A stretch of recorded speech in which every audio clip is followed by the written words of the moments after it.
My name is Daniel Wright and I'm 25 years old.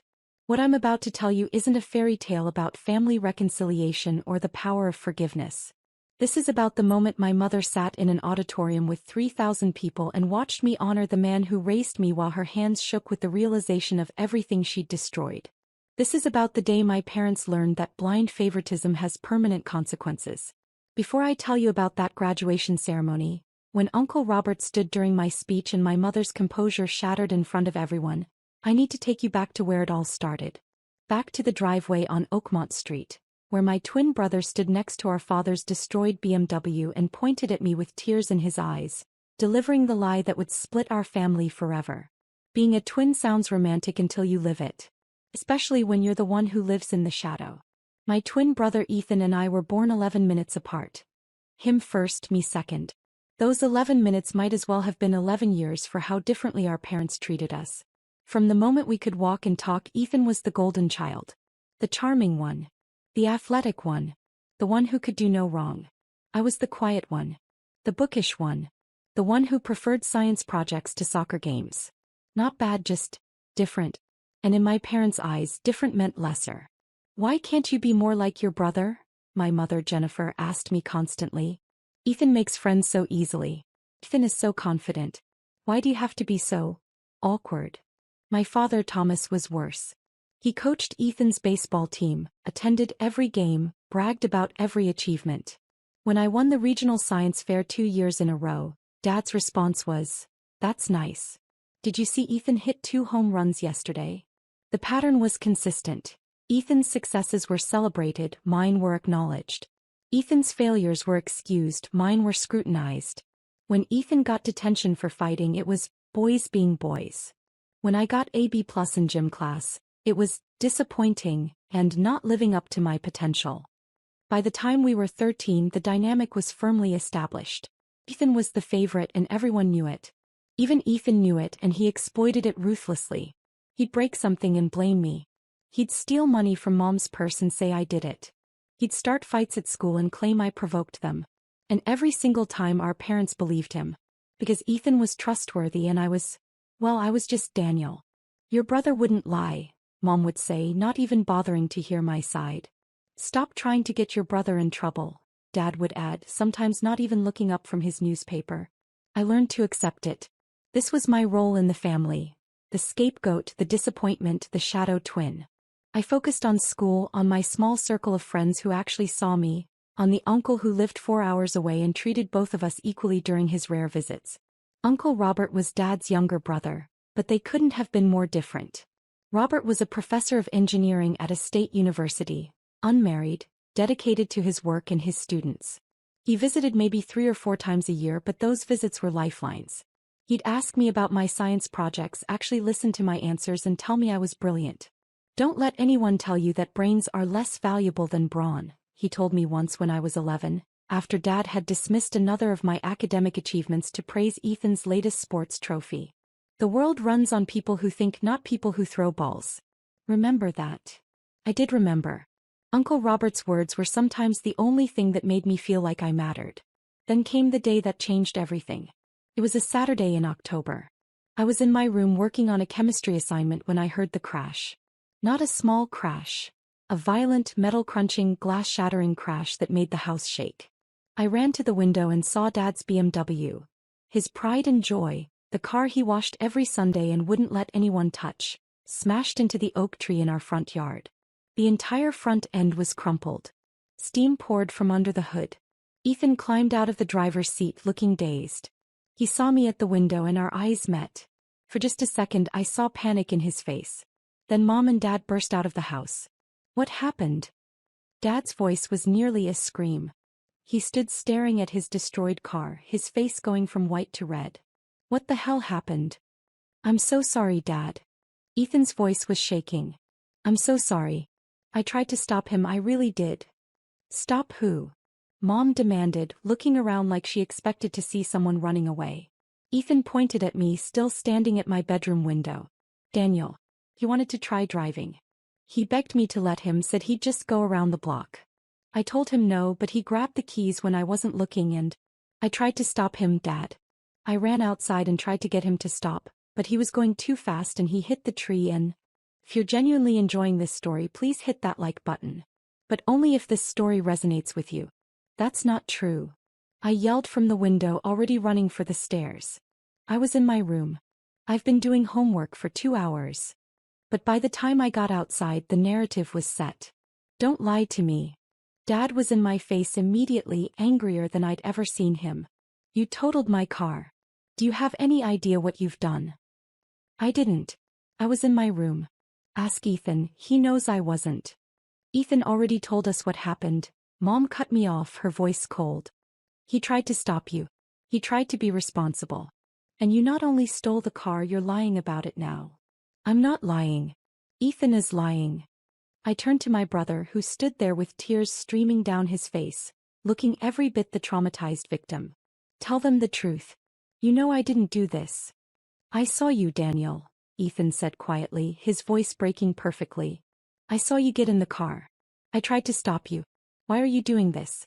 Why are you trying to blame me? Because you did it. I was yelling now, desperate. You crashed the car and you're blaming me like you always do. That's enough. Dad's voice was final, absolute. Get inside. Now. The next hour was a nightmare. Dad called the insurance company and reported that his 13-year-old son had taken the car without permission. Mom stood in the kitchen crying about how she'd failed as a mother. How could I be so reckless? What was wrong with me? Ethan sat on the couch, occasionally sniffling, playing the role of the concerned brother perfectly. I don't understand, I kept saying over and over. Why won't you believe me? I didn't do this. I would never do this. The evidence is clear, Dad said coldly. Ethan saw you. You were the one driving. You crashed my car. And now you're lying about it, which is somehow worse than the crash itself. Check my room. My homework is still open on my desk. Check the timestamps on my computer. I was doing research online when it happened. Anyone can fake that, Mom said dismissively. Leave a page open, run downstairs. We're not stupid, Daniel. But I didn't. Enough. Dad's shout made me flinch. Here's what's going to happen. You're grounded for 6 months. No phone, no computer, no friends, nothing. You'll go to school and come straight home. You're going to get a job and pay me back every penny of the insurance deductible, $2,500. And if you ever touch my property again without permission, I will make you regret it. Do you understand? This isn't fair, I whispered. Life isn't fair. You made a choice and now you face the consequences. Go to your room. I looked at Ethan one last time. He met my eyes and I saw it, just for a flash, the satisfaction. The smugness. He'd done this deliberately and he was getting away with it. I went to my room and called the only person I thought might believe me. Daniel. Uncle Robert answered on the second ring. Hey buddy. What's going on? I told him everything. The crash, Ethan's lie, our parents' immediate belief, the punishment. I tried not to cry but failed. Uncle Robert listened without interrupting. When I finished, there was a long silence. Daniel, I need you to tell me the absolute truth. Did you crash that car? No, Uncle Robert. I swear. I was in my room doing homework. I never touched the car. Another pause. I believe you. Those 3 words made me start sobbing. You do. I've known you your whole life. You're not a liar and you're not reckless. Then on the other hand. He sighed. This isn't the first time something like this has happened, is it? No. But they always believe him. Always. I know. And I've tried to talk to your father about it, but he doesn't listen.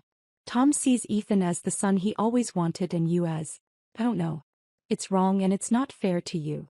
What do I do? Can you get through tonight? Stay safe, stay in your room. Yeah. Hey. I'm going to call your father and try to talk some sense into him. If that doesn't work, we'll figure something out. Hang in there, kiddo. He hung up. I sat in my dark room and waited. 30 minutes later, I heard Dad's voice booming from downstairs. I don't care what you think, Robert. This is my house, my son, my decision.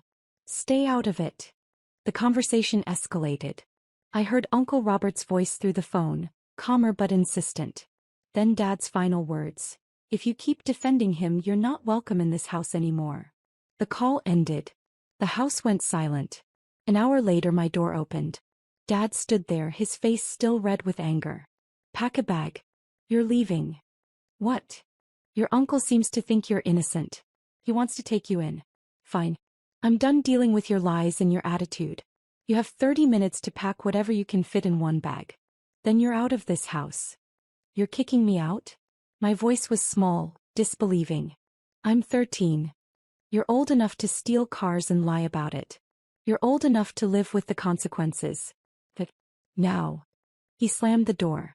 I sat frozen for several minutes trying to process what was happening. My parents were kicking me out. At 13. Over something I didn't do. I packed mechanically. Clothes, toiletries, a few books, my laptop, chargers. I left behind trophies, photos, everything that said this had been my home. Because apparently it wasn't anymore. When I came downstairs with my bag, Mom was in the kitchen crying. Ethan was on the couch, not looking at me. Mom. I tried one last time. Please. Please believe me. I didn't do this. She wouldn't look at me. Robert is on his way. He'll be here in 4 hours. Wait on the porch. You're really doing this? Get out, Daniel. Dad's voice was flat, emotionless. We believe your brother.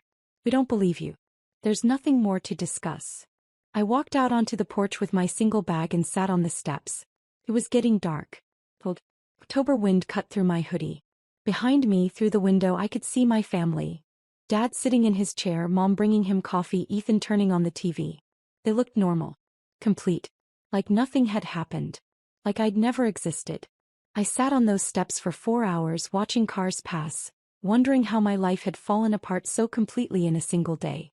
Finally, headlights turned into our driveway. Uncle Robert's truck pulled up and he got out, his face tight with controlled anger. Daniel. He walked up and pulled me into a hug. I'm so sorry. I'm so sorry. You drove 4 hours, I said into his shoulder. Of course I did. You're my nephew. You called for help. Let's get you out of here. He grabbed my bag, guided me to the truck, and we drove away. I looked back once and saw Dad standing in the doorway, arms crossed, watching us leave. He didn't wave. Neither did I. Uncle Robert lived in a small college town 4 hours away. His house was modest, a 2-bedroom craftsman near campus, but it felt warmer than my parents' house ever had. You'll take the guest room, he said when we arrived near midnight. Tomorrow we'll figure out school, getting your records transferred, all that administrative stuff. Tonight you just sleep. Uncle Robert? I stopped him as he was heading to his own room. Thank you. For believing me. For coming to get me. He looked at me with an expression I couldn't quite read. Sadness mixed with determination. Daniel, I want you to understand something. What your parents did tonight. That's on them. Not you. You didn't deserve this.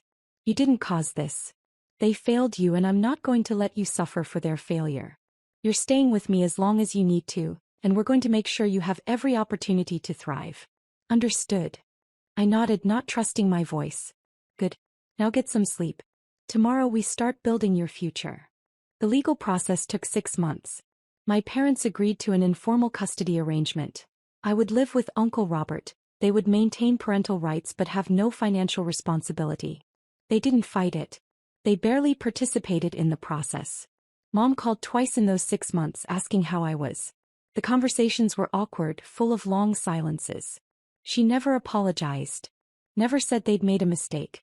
Just asked if I was settling in okay before making excuses to hang up. Dad never called once. Ethan sent me one text. Sorry things turned out this way. Hope you're doing okay. I didn't respond. There was nothing to say to someone who'd destroyed my life and felt no remorse. Uncle Robert, meanwhile, transformed my world. He enrolled me in the local middle school, met with counselors to ensure I was in advanced classes, and made sure I had everything I needed. He helped with homework, took me to science museums and lectures, encouraged my interest in engineering and technology. You're brilliant, he told me one evening when I was struggling with a particularly difficult physics problem. You have a mind for complex systems. Don't waste that gift. Drop a comment and let me know where you're watching from. Your support means the world. Under his guidance, I flourished. Without the constant comparisons to Ethan, without the pressure of being the disappointing twin, I could finally be myself. My grades shot up to straight A's. I joined the robotics club and the math team. I made friends who valued intelligence and curiosity. By high school, I was taking college-level courses. Uncle Robert taught me programming, introduced me to engineering concepts, pushed me to think bigger. MIT, he said when I was 15 and we were discussing colleges. That's where you should aim. Best engineering program in the world. You're smart enough. I know you are. MIT is expensive, I said. I knew Uncle Robert wasn't wealthy. He lived modestly on a professor's salary. Let me worry about that. You worry about getting in. I worked toward that goal obsessively. Perfect grades. Leadership positions. Research projects. Competition wins. Every achievement was one more step toward proving I wasn't the worthless scapegoat my parents thought I was. My biological family faded into background noise. Mom called maybe once every few months, always brief, always superficial. Dad never called. I heard through extended family that Ethan was struggling. Mediocre grades, behavioral issues, trouble with authority. Apparently, without me to blame, his true nature was becoming visible. I felt nothing hearing this news. No satisfaction, no sympathy. Just nothing. They were strangers now. When my MIT acceptance letter arrived, with a full-ride scholarship, Uncle Robert cried. Actually cried. I knew you could do it, he said, hugging me tight. I'm so proud of you, Daniel. So incredibly proud. I couldn't have done it without you, I told him honestly. You saved my life. No, he said firmly. I just gave you the space to save yourself. This is all you, kiddo. All you. MIT was intense, challenging, and exactly where I belonged. I thrived in the competitive academic environment, surrounded by other brilliant minds who valued innovation and problem-solving. I majored in computer science and electrical engineering, maintained a 3.9 GPA, and was recruited into a prestigious research lab my sophomore year. Uncle Robert visited whenever he could, always proud, always supportive. He called every Sunday without fail. When I struggled with imposter syndrome, feeling like I didn't belong among all these geniuses, he talked me through it. You earned your place there, he reminded me. You're not a charity case. You're one of the best students in the world. Act like it. During my junior year, I published my first academic paper on machine learning applications in robotics. It was accepted at a major conference. Uncle Robert flew out for my presentation. Your parents would be proud if they had any sense, he told me after my talk. I don't care what they think, I said. And I meant it. By the time I graduated with my bachelor's degree, I'd been accepted into MIT's PhD program with full funding. I was going to stay, continue my research, and become Dr. Daniel Wright. Uncle Robert was at that graduation too, cheering louder than anyone when my name was called. My biological parents weren't there. I hadn't invited them and they hadn't asked. The PhD program was grueling. 5 years of intensive research, teaching, publishing, and defending my work. I focused on artificial intelligence and robotics, specifically developing machine learning algorithms for autonomous systems. My research was cutting edge, and by my 4th year, I'd published 7 papers and won 2 major awards. Uncle Robert continued to be my rock. When I wanted to quit during a particularly brutal research setback, he drove 4 hours to take me to dinner and remind me why I'd started. When I successfully defended my dissertation proposal, he was the first person I called. You're going to change the world, Daniel, he said. I've always known it. As my dissertation defense approached, I began planning the final step. My PhD graduation. It would be a major event. MIT's commencement is attended by thousands, with distinguished speakers and significant media coverage. As the recipient of 2 major research awards, I'd been selected to give a student address during the doctoral hooding ceremony. I would speak in front of 3,000 people, including faculty, fellow graduates, and families. I sent Uncle Robert his invitation immediately. You're sitting front row. Non-negotiable. This degree belongs to both of us. Then I received an email from an address I hadn't seen in 12 years. Jennifer.wright.524@gmail.com. Daniel, this is your mother. We heard through your aunt that you're graduating with a PhD from MIT.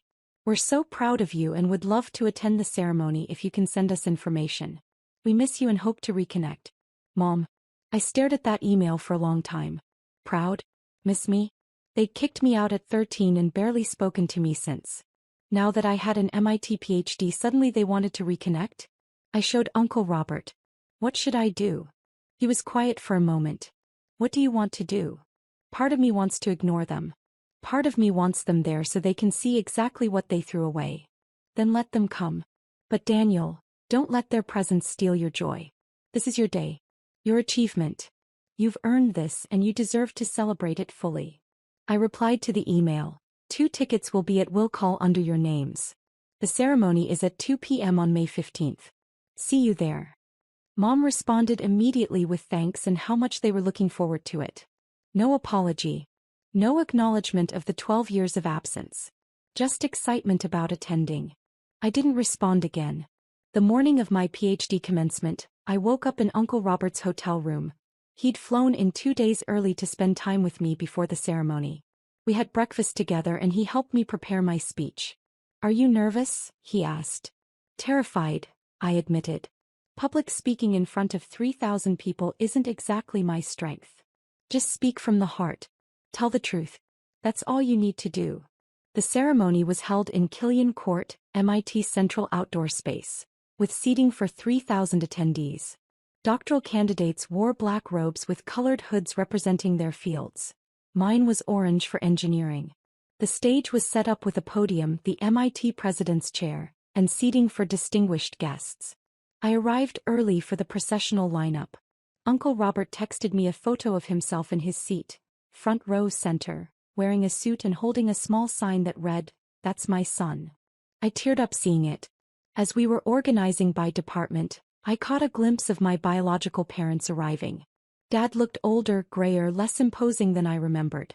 Mom had aged too, more lines around her eyes, her expression uncertain. They were scanning the crowd, probably looking for me. They'd been assigned seats in Section C, row 7, decent seats, but nowhere near Uncle Robert's front row position. I'd made sure of that. The ceremony began with traditional pomp. The processional march, the national anthem, welcome remarks from the president. Then came the doctoral hooding ceremony. Each PhD candidate was called individually to receive their hood from their dissertation advisor.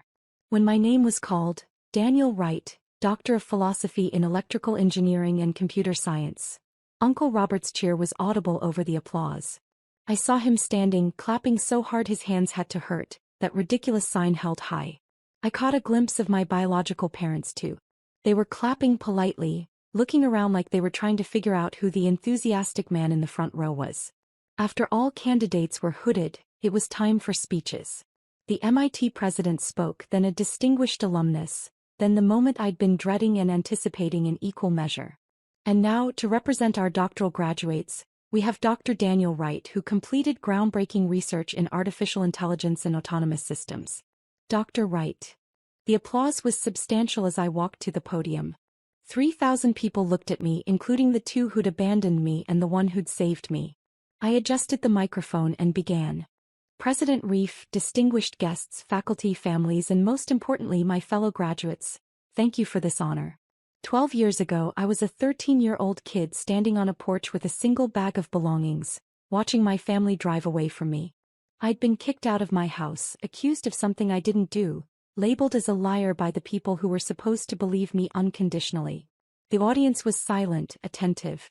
I could see my biological parents sitting very still, starting to realize where this was going.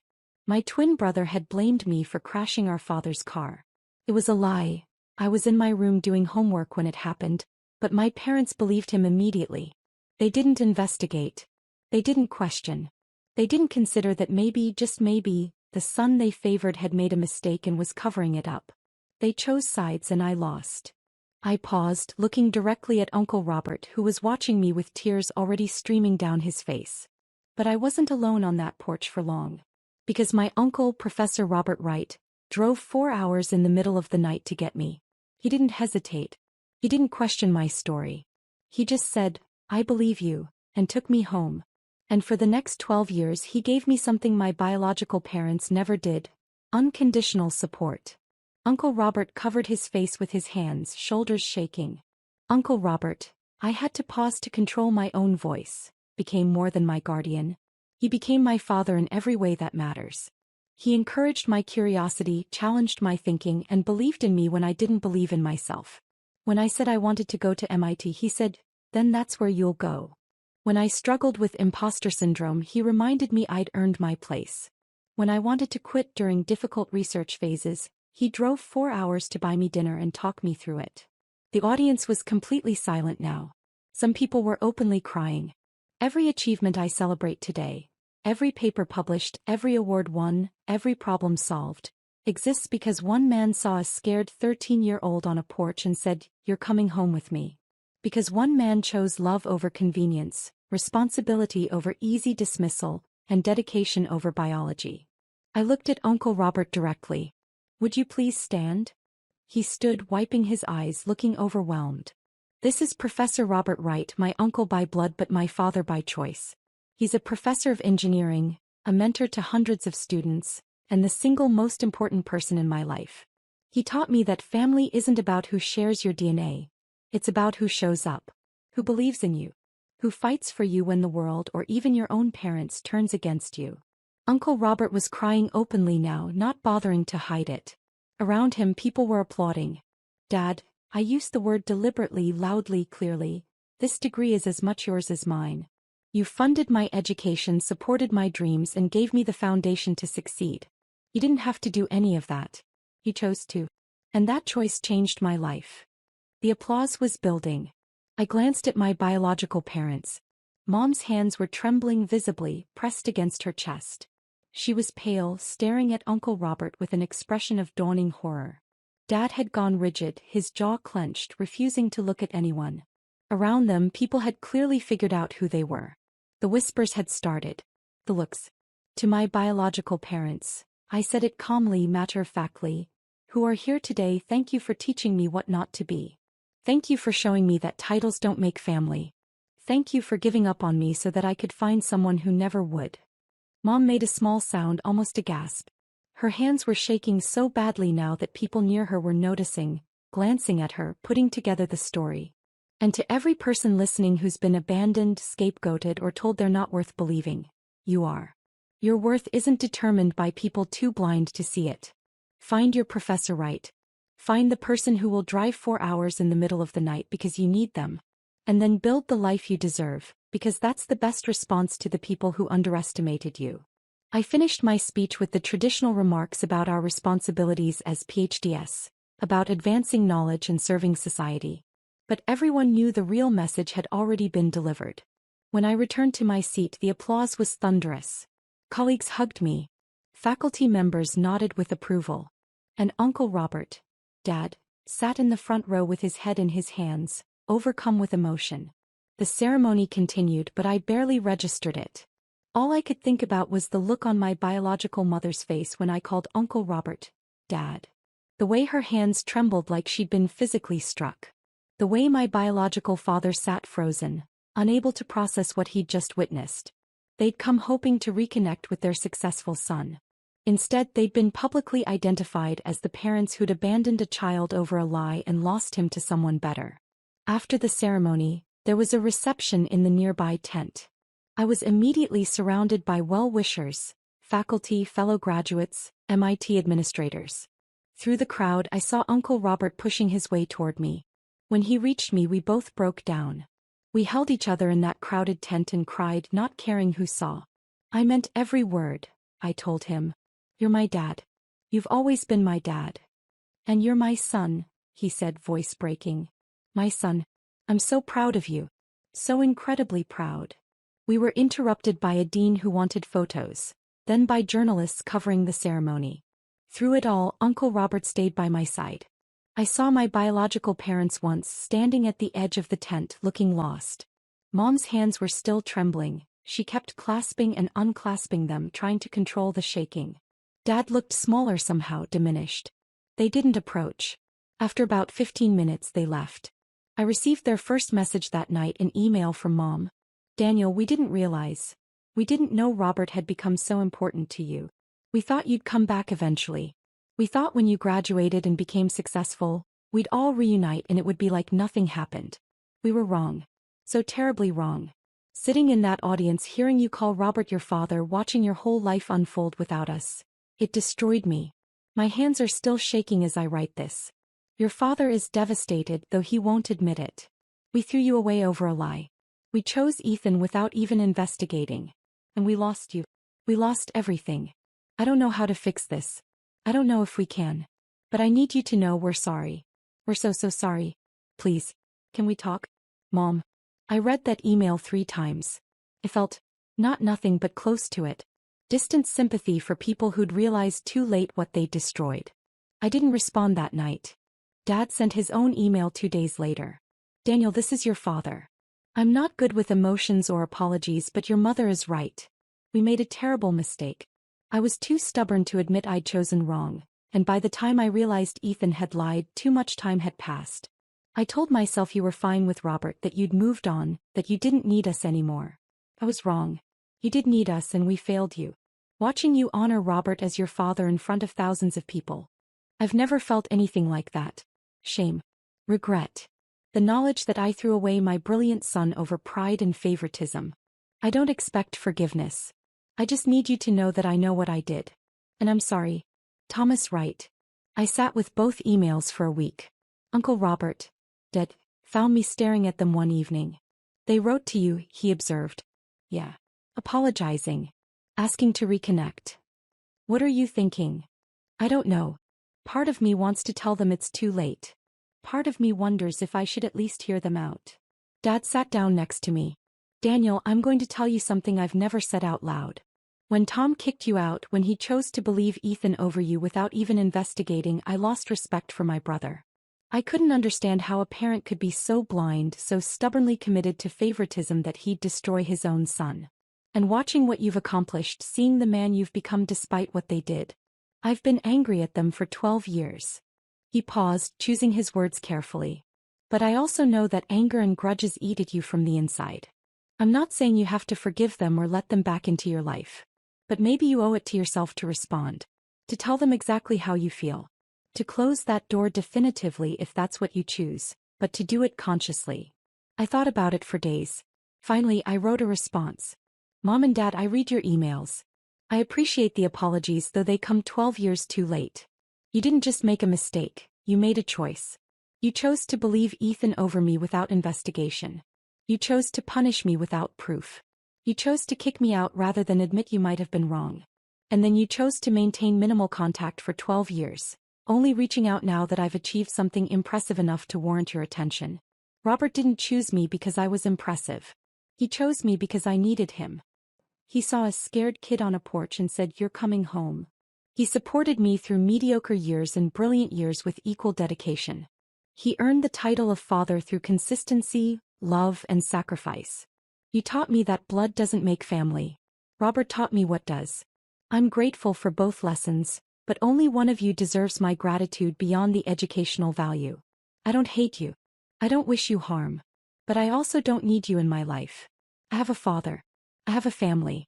And they've been here all along while you were somewhere else. I hope you find peace with your choices. I found peace with mine. Daniel. I sent it and felt lighter. Like I'd closed a door I hadn't realized was still ajar. They responded with more apologies, more pleas to reconsider, more promises that they'd changed. I didn't respond again.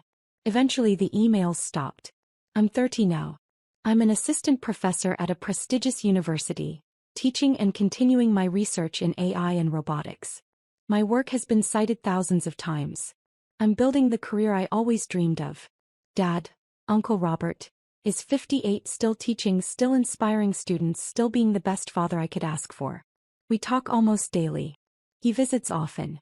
When people ask about my family, I talk about him without hesitation. I heard through extended family that Ethan is struggling. He dropped out of college after 2 years, has bounced between jobs, and apparently has substance abuse issues. My biological parents are dealing with the consequences of raising a child who learned that lying and blame shifting would always save him. Until it didn't. I feel distant sympathy for them, but nothing more. They made their choices. I made mine. Sometimes people ask if I regret the speech at graduation. If I think I was too harsh, making such a public statement about my family situation. I don't regret it. That speech wasn't revenge, it was truth. It was honoring the man who deserved honor and making sure the world knew that family is defined by action, not biology. My biological mother's hands trembled when I called Uncle Robert my real father because she finally understood what she'd thrown away. Not just a son, but a brilliant, successful, loving son who would have honored her the way I honored Dad. if she'd earned it. She didn't earn it. Dad did. If you're reading this and you've been scapegoated, blamed for things you didn't do, or treated as lesser than a favored sibling, please hear me. Their blindness doesn't define your worth. Their inability to see your value doesn't diminish it. Find your professor right. Find the person who will believe you, support you, and fight for you. Build your life with their help. And then thrive so completely that the people who underestimated you are forced to watch from the sidelines. I'm living proof it's possible. And to Dad, Professor Robert Wright, thank you. For that 4-hour drive in the middle of the night. For every Sunday phone call. For every word of encouragement. For showing me what a real father looks like. You didn't just save me from a bad situation. You saved me from becoming someone bitter and broken. Everything I am, I owe to you. I love you, Dad. Always.